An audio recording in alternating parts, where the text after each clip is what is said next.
Al cierre con Andrés Mompotes. Amigos, bienvenidos a Al cierre, el podcast de la casa editorial El Tiempo. Hoy es miércoles 8 de mayo del año 2019 y estos son los temas. ¿Cuál es la prueba reina que la Fiscalía dice tener contra los hermanos Uribe Noguera? ¿Qué busca Nicolás Maduro con la estrategia de pasar a algunos miembros de su Guardia Nacional venezolana a este lado de la frontera? El dólar va para arriba. ¿Le conviene comprarlos en este momento? Y una historia macondiana de una señora que tiene una peluquería y que tiene frenado uno de los megaproyectos en la costa atlántica. Soy John Torres, editor de la Mesa Central del Tiempo. Bienvenidos. Lo más leído en eltiempo.com. Lo más leído en eltiempo.com es una historia que tiene que ver con el proceso judicial contra los hermanos Uribe Noguera, que como ustedes recordarán son los hermanos de Rafael Uribe Noguera, el hombre que asesinó y abusó sexualmente de la niña Juliana Zamboní. Estamos con Marisol Gómez Giraldo, que es la editora de Justicia y de la Unidad de Paz del Tiempo. Y cuéntenos, Marisol, ¿cuál es la información que ustedes han revelado hoy en eltiempo.com? Pues bueno, digamos que lo más importante es que, bueno, y algo que Colombia no sabía es que la Fiscalía destapó hoy un testigo que además es un testigo de un investigador que trabaja para el gobierno de Estados Unidos y al cual le pidieron en su momento que revisara los teléfonos de los hermanos Uribe Noguera. Usted sabe que la acusación contra ellos es que intentaron ocultar información, que borraron chats que comprometían a su hermano Rafael con el asesinato de la niña Zamboní. Pues bueno, lo que dice este testigo, que además hizo su participación hoy en la audiencia desde Puerto Rico, desde una videoconferencia, él lo que cuenta es que originalmente pues le pidieron que revisara los teléfonos, a ver si había tema de pornografía infantil, supongo yo que para básicamente el teléfono de Rafael Uribe Noguera, pero luego obviamente también el de sus hermanos, y él dice que fue contratado para eso, pero que ahí encontró que dentro de las conversaciones que luego él encontró, habían borrado 39 mensajes en los que pues hay cosas duras ahí, John. Lo primero es que específicamente Catalina se comunica con su mamá y le dice estoy afuera de la casa, Francisco, es decir, el hermano ya entró y está muerta la niña, y le dice a la mamá que lo tienen en la clínica y que pues que su hermano se quiere morir. La mamá pues lo que dice es que pues no permita que le den una droga porque parece que está preinfartado. En fin, son unas conversaciones muy íntimas entre la familia en un momento crítico, porque es el momento en el que podrían borrarse las primeras huellas digamos, del asesinato. Y pues claramente, acuérdese usted que el año pasado, en la última audiencia, el argumento central de la defensa de los hermanos Uribe Noguera es que en ningún momento ellos ocultaron información, que por el contrario se mostraban dispuestos a colaborar con las autoridades, y ahí está pues el dilema. Acaba de terminar la audiencia, precisamente suspendida porque la defensa se molestó mucho con las revelaciones. Algún medio de comunicación reveló los teléfonos desde los cuales pues hubo las conversaciones. Entonces, por supuesto, y con toda la razón, la familia Uribe Noguera pidió la suspensión de la audiencia porque les parecía pues una falta de respeto con la familia que se revelaran los teléfonos privados desde los cuales se hicieron las comunicaciones. Claro que sí. Recordemos, Marisol, que Rafael Uribe Noguera está condenado a 58 años por este crimen que conmovió al país y que está en la cárcel de Valledupar, que es el mismo sitio donde están los mayores depredadores sexuales que han asolado a Colombia. Y en el caso de los Uribe Noguera también, que ellos han reiterado repetidamente que se comunicaron con las autoridades en el momento en el que se enteraron, pero también la Fiscalía tiene muy serias dudas porque pasaron varias horas también, ¿verdad, Marisol? O sea, sí, hubo un tiempo de alguna manera muerto en la investigación. Exactamente, un tiempo muy largo entre que ocurre el asesinato de la niña y que finalmente la familia tiene contacto con las autoridades, que fue lo que precisamente llegó a dudar de la Fiscalía a dudar a la Fiscalía de las versiones según las cuales ellos nunca intentaron ocultar nada. Y de hecho, pues es sorprendente, la Fiscalía se tenía tapado este testigo, que además es como ¿cómo se dice? Un técnico forense, claro, digital, y según este técnico, 39 mensajes fueron borrados que aparentemente comprometerían a los hermanos Uribe Noguera con el delito por el cual los tiene, digamos, señalado la Fiscalía, ocultamiento de información.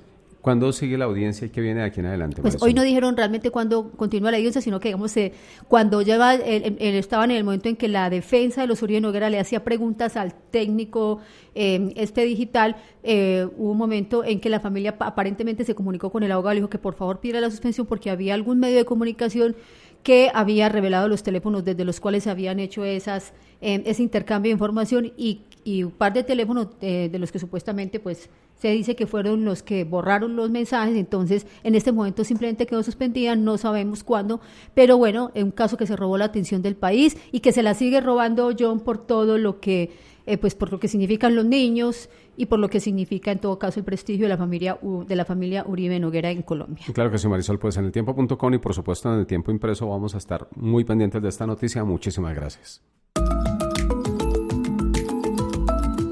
Lo que viene para su información.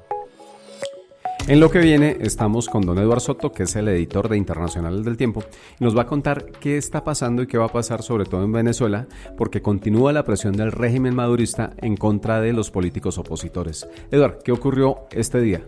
¿Qué tal, hoy amigos navegantes del tiempo.com? Sí, hace contados minutos el Tribunal Supremo de Justicia ordenó levantar la inmunidad de 3 nuevos diputados opositores bajo los cargos de traición, que se suman a los 7 que ya habían sufrido esa decisión por parte de la Asamblea Nacional Constituyente.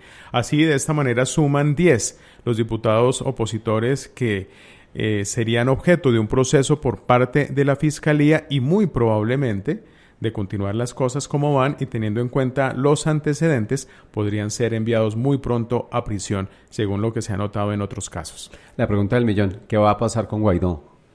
Guaidó, hace ya tiempo le levantaron la inmunidad, no ha habido orden de detención en firme en su contra y él sigue haciendo su trabajo de proselitismo político en las calles de Caracas.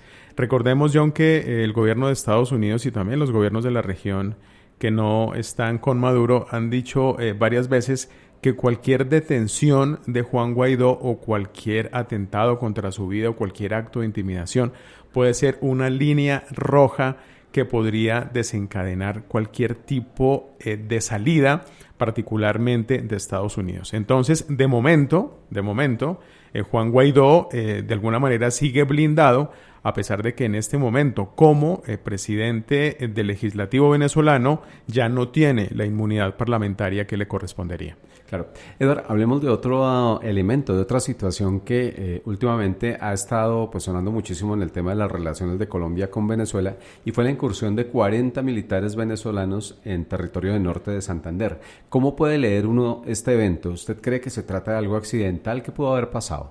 No, con la Guardia Nacional Venezolana no hay absolutamente nada accidental, John. Esto se debe interpretar como una especie de provocación de parte del régimen de Nicolás Maduro al gobierno y a las autoridades colombianas.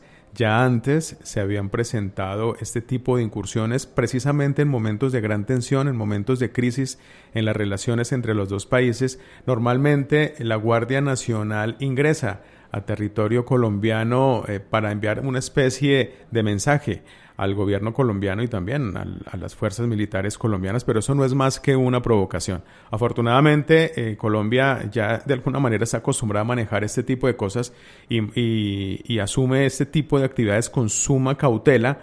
Eso sí, por supuesto, defendiendo la soberanía y defendiendo los intereses nacionales, pero eso debe ser entendido como una provocación en la cual las fuerzas militares colombianas y el gobierno colombiano no deberían caer, a menos que sea una cosa que ya se pase los límites de lo tolerable, porque la realidad es que estos efectivos militares de la Guardia Venezolana, en el momento en que vieron un helicóptero del ejército colombiano, salieron despavoridos hacia su territorio. Claro. Y en ese orden de ideas también, ¿qué dijo Caracas frente a la protesta que elevó Colombia? Hasta el momento no ha dicho nada. Normalmente ellos dicen que no es cierto, que ellos no han pasado la línea fronteriza, siempre niegan... Normalmente niegan haber hecho cualquier tipo de incursión. Estamos a la espera de que de pronto haya mayores desarrollos en ese sentido. Claro que sí. Pues don Eduardo, muchísimas gracias y seguiremos, por supuesto, como todos los colombianos, pendientes de lo que ocurra en Venezuela. Escucha los podcasts del Tiempo también en Spotify.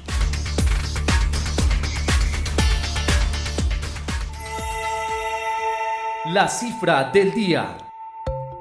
La cifra la tiene don Mauricio Galindo, que es el editor de Económicas de la Casa Editorial El Tiempo, y es 3.289, que es el precio por el que se negoció finalmente el dólar hoy y es el valor más alto en lo que va corrido del año.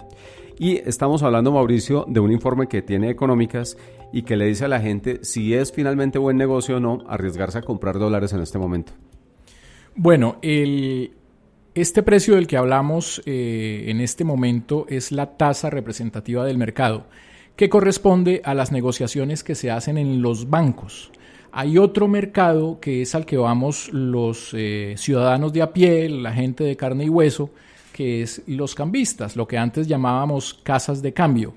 Ese tiene una lógica distinta y tiene un comportamiento y unos precios diferentes a los de las casas, a los de la TRM, que es la tasa representativa del mercado. Entonces, ¿para qué en la vida práctica nos sirve saber la TRM que viene subiendo y viene subiendo mucho en los últimos meses? A nosotros, a los que a los de carne y hueso, nos afecta por el lado de las compras en línea, por ejemplo. Cuando hacemos compras en internet en dólares, ahí sí nos pega la TRM, porque si son portales extranjeros, pagamos tal vez con tarjeta de crédito y la conversión a pesos se hace con la TRM. También las personas que viajan, cuando viajan y hacen pagos con tarjeta de crédito se les aplica la TRM. Si yo compro dólares en casas de cambio, las expectativas son diferentes. Tiene una lógica distinta que en este momento no, digamos, lo de la TRM no le afecta. Pero entonces la perspectiva es, según los analistas, que si la situación de Trump con China se mantiene con la tensión que ha venido en los últimos días, el dólar podría subir hasta 3.400 pesos.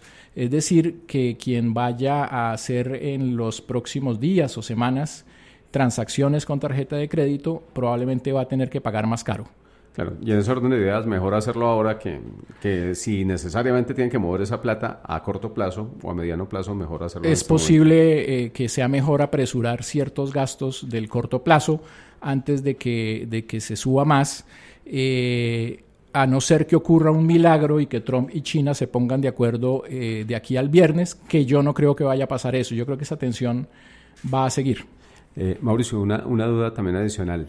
Normalmente estábamos acostumbrados a Colombia que nos decían que el precio del dólar había aumentado porque había bajado el precio del petróleo, por aquello de las exportaciones, pero sí, no necesariamente lo que está ocurriendo últimamente, porque pareciera que incluso cuando el petróleo sube, también el dólar sube. Sí. ¿Y qué es lo que pasó ahí? ¿Cómo fue el cambio de chip? Sí, digamos que lo que ha pasado en las últimas semanas es que han venido subiendo de la mano. El dólar y el petróleo en el mercado internacional han venido subiendo al tiempo, que es muy raro. Entre otras cosas, ahí vale la pena un paréntesis, eso le va a pegar muy duro al precio de la gasolina en las bombas, porque el precio de la gasolina depende de esos dos factores, del dólar y también del precio internacional del petróleo. Entonces, con los dos factores subiendo al tiempo, la gasolina posiblemente va a seguir encareciéndose. ¿Pero por qué ha estado la lógica al revés en las últimas semanas?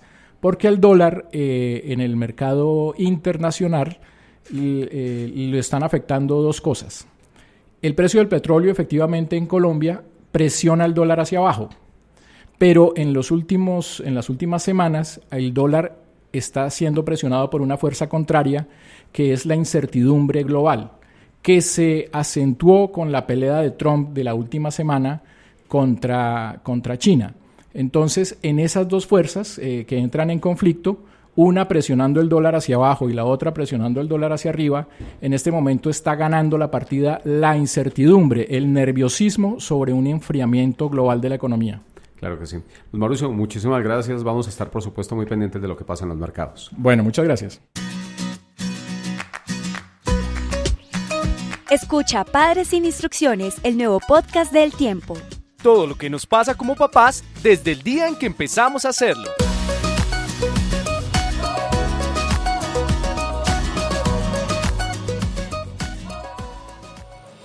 La clave de las noticias. La clave la tiene Luis Miño, que es el editor de Nación, de eltiempo.com y del Tiempo Impreso, por supuesto, y tiene que ver con una historia que es un megaproyecto, que es la modernización del aeropuerto de Barranquilla, que sin embargo está frenado por una causa relativamente insólita. Cuéntenos la historia, Luis. John, sí, muy buenas tardes. El asunto es en lo que ocurre a veces cuando una persona interpone varios recursos judiciales.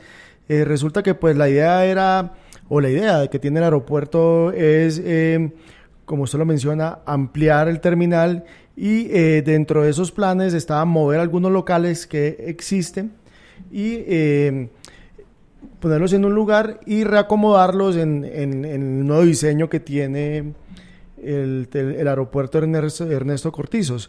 Resulta que hay una peluquería tradicional que lleva muchos años ahí en el aeropuerto y la señora alega que la reubicación que le están dando pues no le conviene a ella porque por ubicación pues sus clientes habituales no llegarían allí y le están ofreciendo unos sitios que no son convenientes para ella. Entonces ella interpuso varios recursos como una tutela y esto viene del año pasado y el proceso pues se ha dilatado. Ella alega el derecho al trabajo, dice que la arrendataria de la peluquería, que ella es cabeza de familia y que pues necesita trabajar para mantener a sus hijos y que pues si la corren de ese lugar pues obviamente no va a tener los mismos ingresos que tenía habitualmente y exige pues que la dejen básicamente en el primer piso del aeropuerto, pero pues en los diseños ese lugar no está destinado para locales comerciales,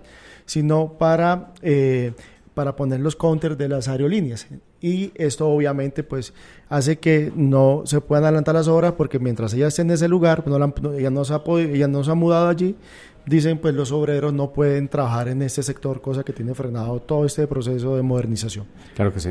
Lucho, en la parte judicial, ¿en qué va esta historia? ¿Qué decisiones ha tomado la justicia o qué medidas cautelares? Ella interpuso primero una tutela. La tutela dijo que la reubicaran, pero el juez dijo que pues que le dieran unas condiciones especiales, pero ella no aceptó esto y también puso una acción contra el juez segundo que profirió la sentencia alegando lo mismo. El tema esto viene de un proceso desde mitad del año pasado. Y en estos momentos se está esperando que se decida la tutela de la última que ella interpuso y ahora pues también ha interpuesto la concesión del aeropuerto otras medidas judiciales para ver si, porque la señora tiene un retraso en el local en el arrendamiento del local, entonces buscan que por este lado ella lo deba entregar, pero pues todavía falta una nueva una nueva revisión de la decisión del juez que le dijo a la señora que le debían dar un lugar, pero ella considera que esto no es lo que ella ha solicitado. Entonces estamos esperando que una nueva decisión le dé o no pues la razón a la señora y a ver qué decisión toma la concesionaria del aeropuerto. Finalmente, Lucho, este proyecto de la modernización del aeropuerto pues es un proyecto que tiene miles de millones de pesos invertidos, que ya ha avanzado mucho y del cual depende también mucho la competitividad de Barranquilla, ¿verdad? Sí, obviamente el aeropuerto de Barranquilla es uno de los más importantes no solo del país y de la costa y pues esto tiene frenado todo ese proceso. Por ejemplo, el de Cartagena ha avanzado muchísimo y pues ese entraría en esa etapa y pues ese digámoslo así, para la ciudad es bastante preocupante que esta obra no avance, pues porque esto era uno de los temas que vienen desde el gobierno pasado de toda la modernización de los grandes aeropuertos del país y se está quedando un poco rezagado comparado con otras ciudades, no solo del país, pues, sino también de la costa para que tengan obviamente más competitividad. Claro. Pues bueno, señor, vamos a estar pendientes de esta historia que resulta ser bastante macondiana. Claro que sí, estaremos muy pendientes de lo que ocurre y pues informando en todas nuestras plataformas, John. Gracias, Lucho. Amigos, estos fueron nuestros temas por el día de hoy. Los esperamos mañana jueves con todas las informaciones de Colombia y el mundo. Buenas tardes.